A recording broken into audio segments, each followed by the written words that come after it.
Hello to Mom Ruby and to my classmates. I'm Annabelle Agustin, and today Miss Rislin and I will discuss Quality Eccd program. In this subject, Eccd 14 Early Childhood Education Curriculum Models. Now, I will first present my part from pages 1 to 20, and Ms. Rislin will proceed the following pages up to 40. Okay. Quality Eccd Program, The Way Forward, by Dr. Teresita Jean Xiong, Vice Chairperson and Executive Director, Eccd Council. The child is one of the most important assets of the nation. Every effort should be exerted to promote his welfare and enhance his opportunities for a useful and happy life. Based on my understanding, the children in this world is very important, nurturing, giving them proper care and love, and ensuring their good health and education. It will result into positive outcomes because the good future in this world depends on them, right? Early Childhood Care and Development, it's ECCD.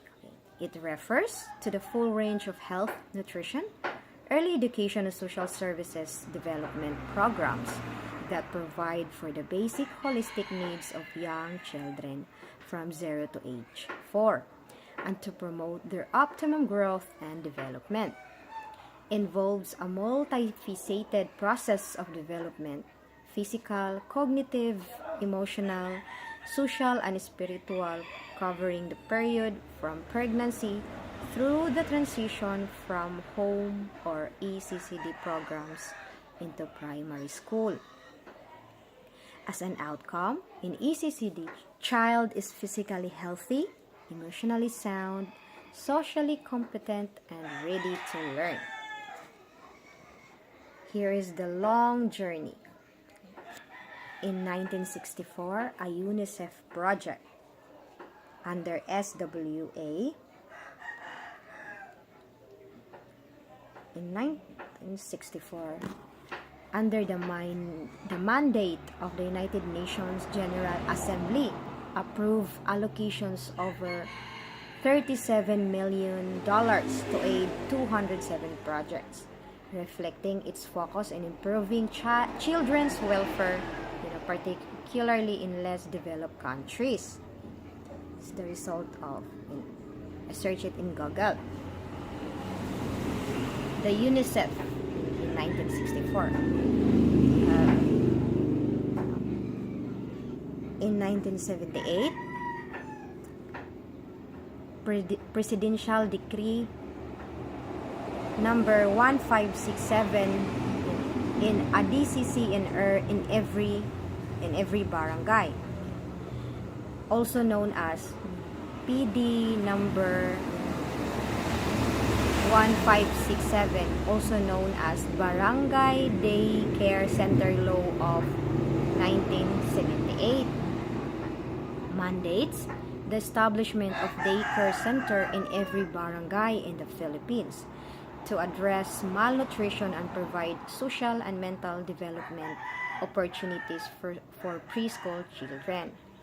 Oo, naalala ko dati yung sa daycare center, may libreng pagkain, tapos doon, may vitamins pa, tapos masarap pa yung, may mga dati yung mga supply ng gobyerno pag sa daycare center, nagsusupply ang gobyerno, kaya libre yung snacks doon at saka libre yung lunch.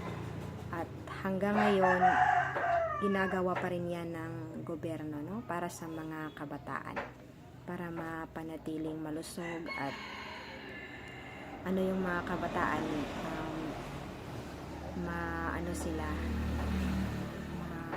maprotektahan laban sa against sa mga sakit.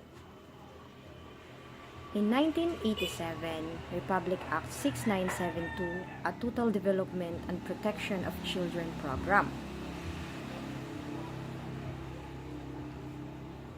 RA 6972, also known as the Barangay Level Total Development and Protection of Children's Act, mandates the establishment of a daycare center in every barangay to provide early childhood care and development services, ensuring the protection and holistic development of children under 6 years old. In 1991, Republic Act 7160, or the Local Government Code. In year 2000, Republic Act 8980, a comprehensive policy and a national ECCD system. Republic Act 8980, also known as the Early Childhood Care and Development Act of 2000, aims to establish a national policy and system of ECCD, ensuring Filipino children receive comprehensive care and development during their most crucial stage of growth. In 2009, EO 778 established the ECCD Council for the 0-6 years old. And number 806, 2009 EO 806 reaffirmed functions and powers of the CWC pursuant to PD 603 and EO 233. The Executive Order number 806 issued in 2009 affirms the roles of the Early Childhood Care and Development Council and the Council of the Welfare of Children, CWC, clarifying their mandates and responsibilities in supporting children's welfare. In 2013, the RA 10410, Early Years Act of 2013. It was enacted to recognize the age from 0 to 8 years as the first crucial stage of educational development, and to institutionalize a national system for early childhood care and development. Here it is. The Early Years of Act, an act recognizing the age from 0 to 8 years as the first crucial stage of educational development and strengthening the early childhood care and development system, appropriating funds therefore and for other purposes. Salient features of EA 2013. Here is the Declaration of Policy, section number 2 of the EA. To promote the rights of children to survival, development, and special protection with full recognition of the nature of childhood, and as well as the need to provide developmentally appropriate experiences to address their needs and to support parents as primary caregivers and children's first teachers. Another one under the Declaration of Policy, section number 2, children ages 0 to 8 as first crucial stage of educational development, of which early childhood care and development Council's responsibility are children ages 0 to 4. Children ages 5 to 8 years shall be with the DepEd. Strengthening the ECCD Council to ensure the state focus on building a strong foundation for the development and learning of 0 to 4-year-old children, and ensuring sustained interagency and multi-sectoral collaboration. The ECCD Council and the National ECCD System.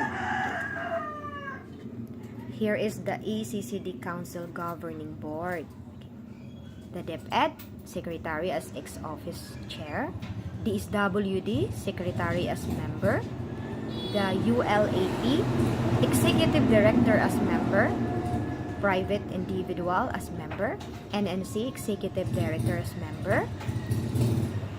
DOH Secretary as member, and ECCDC Executive Director as Vice Chair.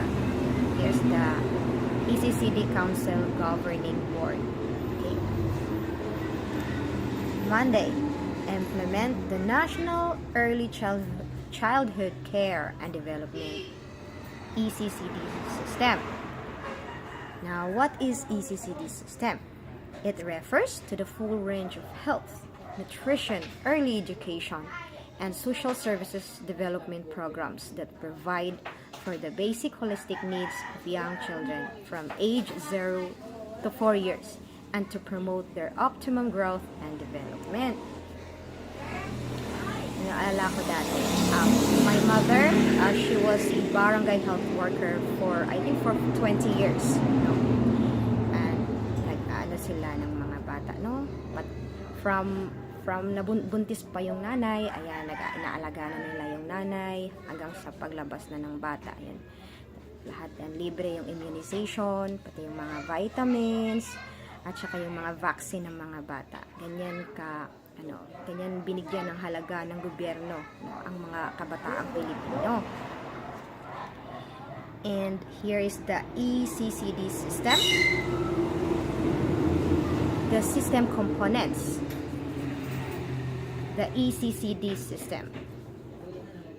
Yung components is ECCD curriculum, parent educational and involvement, human resource development program, and ECCD management. Under the ECCD system components is the ECCD curriculum. Ano ang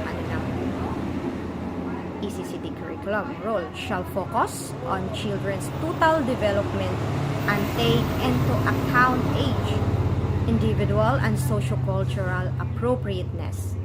It shall promote the delivery of complementary and integrative services for health, nutrition, early childhood education, sanitation, and cultural activities.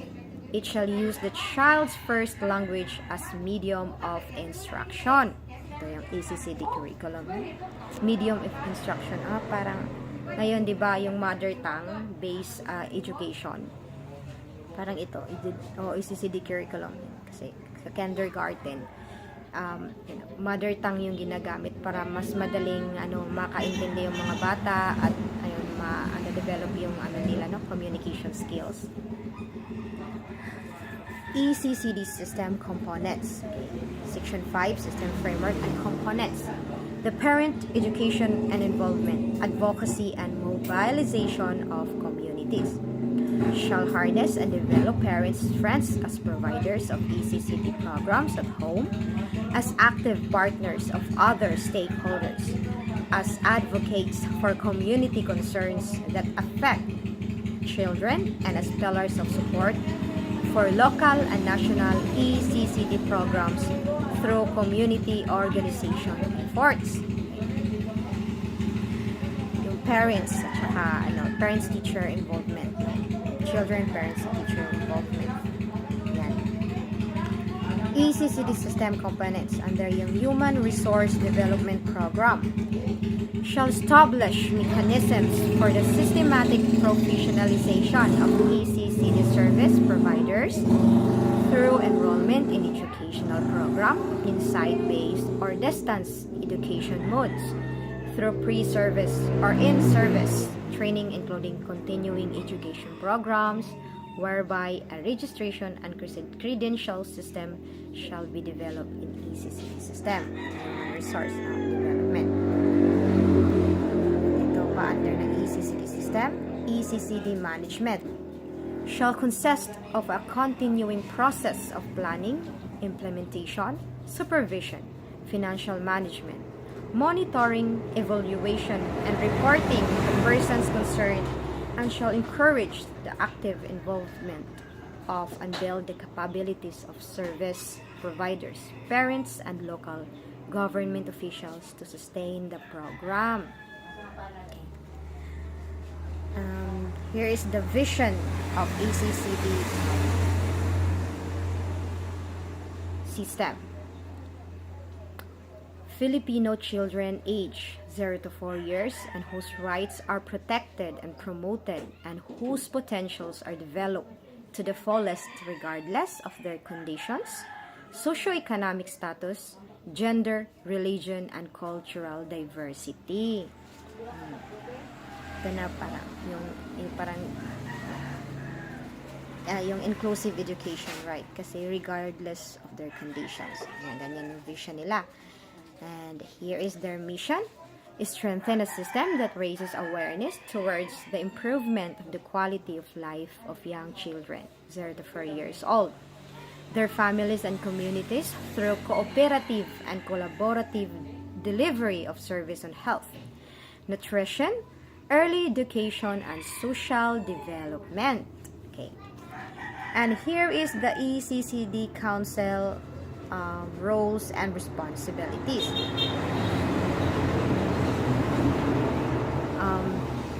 Section 7A, in consultation with coordinating committees at the provincial, city, municipal, and barangay levels, the ECCD Council shall be responsible for establishing national standards, developing policies and programs, ensuring compliance thereof, providing technical assistance and support to ECCD service providers.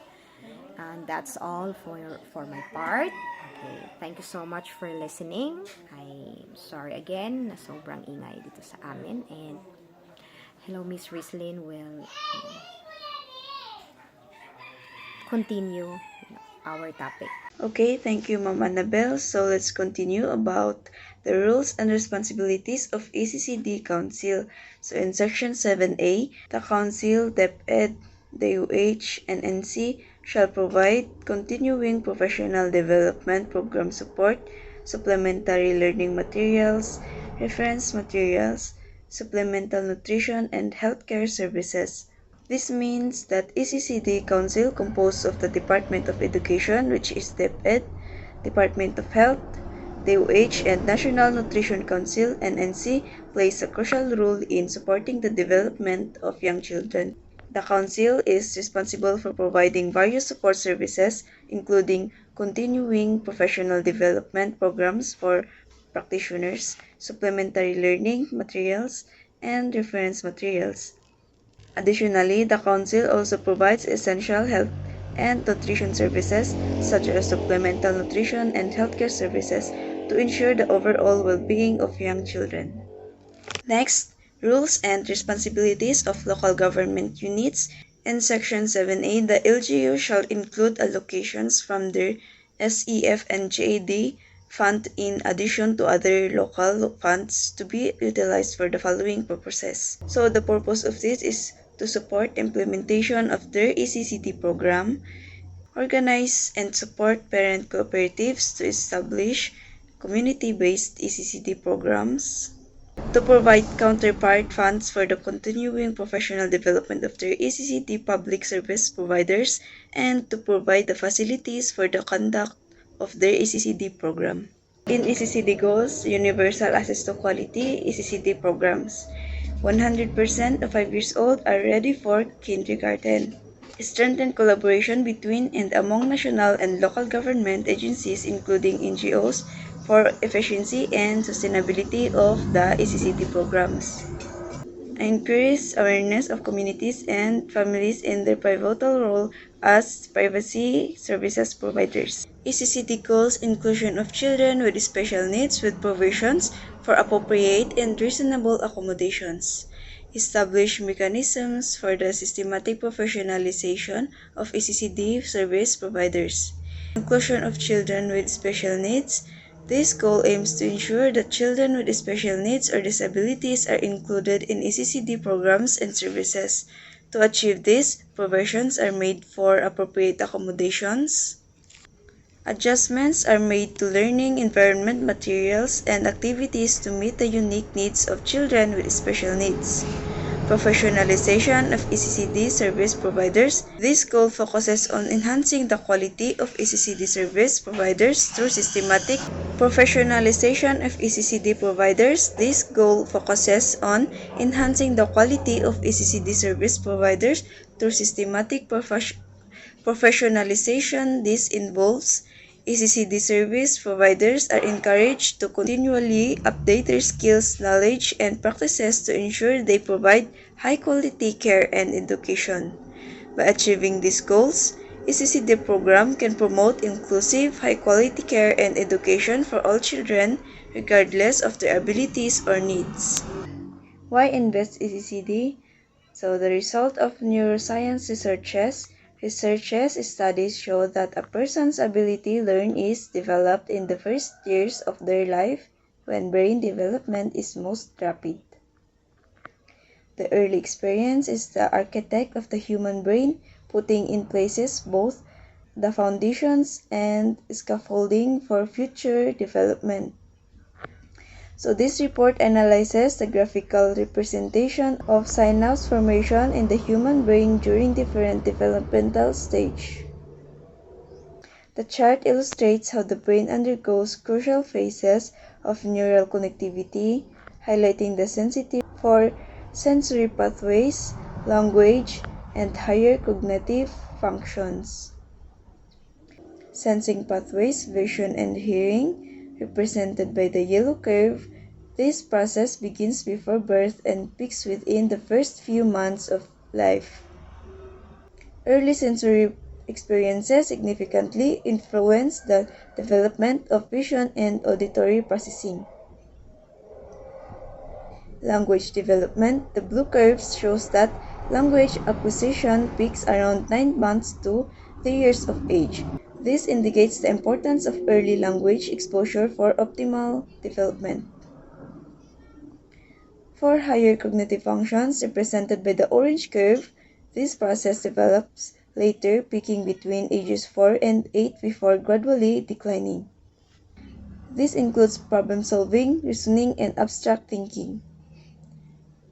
The early years, particularly from birth to around 3 years, are critical for sensory and language development. The brain's ability to form synaptic connections is at its highest during early childhood, meaning that early interventions and enriching experiences play a crucial role in cognitive growth. Higher cognitive functions develop over a more extended period, suggesting the importance of continued intellectual stimulation through child and adolescence. Remember, experience builds connections. Early childhood experience physically determine how the brain is wired. Early sensory experiences create new synapses. Repetition of experiences strengthen them. Social equity helps to address inequalities rooted in poverty as well as social, religious, or gender discrimination. Providing quality care and education opportunities is the most powerful strategy in breaking the intergenerational cycle of poverty. Children in Women's Welfare ECCD service allow older children or siblings to attend school while ensuring the provision of early education to very young children. Provision of ECCD services opens economic opportunities for mothers, benefiting the whole family. Health benefits reduce costs of nutritional rehabilitation services for children because of fewer low birth weight and preterm infants and fewer developmental delays and disabilities. Human rights safeguards the rights to survival, protection, development, and participation under UN Convention of the Rights of the Child. Economic benefits. Investment in early childhood is a powerful economic strategy that has high rates of return, according to Heckman in 2009. Reduce medical care, push out or drop out, repetition, engagement, and high-risk behavior for both government and families contributes to economic savings. Next topic is the national and international commitments. ECCD represents the first and essential steps towards achieving the Education for All EFA goals. EFA is a global movement launched in 1990 to ensure that all people have access to quality education. ECCD is a crucial part of achieving the EFA goals. Millennium Development Goals, or MDG. The MDGs were 8 International Development Goals for 2015 established by the United Nations in 2000. Aspirations of the Convention of the Right of the Child. The CRC is an international treaty adopted by the United Nations in 1989 outlining the rights of children. ECCD supports the CRC by ensuring the right of education, or Article 28, by providing access to quality early childhood education. Protecting the right and health and well-being, Article 24, by providing essential care and nutrition for the young children. By supporting ECCD, governments and organizations can work towards achieving these national and international commitments, ensuring that all children have access to quality education, healthcare, and opportunities for growth and development. So AFA has its own goals. So the goal number 1 is expanding and improving comprehensive early childhood care and education, especially for the most vulnerable and disadvantaged children. AFA goal number 2, ensuring that by 2015, all children, particularly girls, children in difficult circumstances, those belonging to ethnic minorities, have access to and complete free and compulsory primary education of good quality.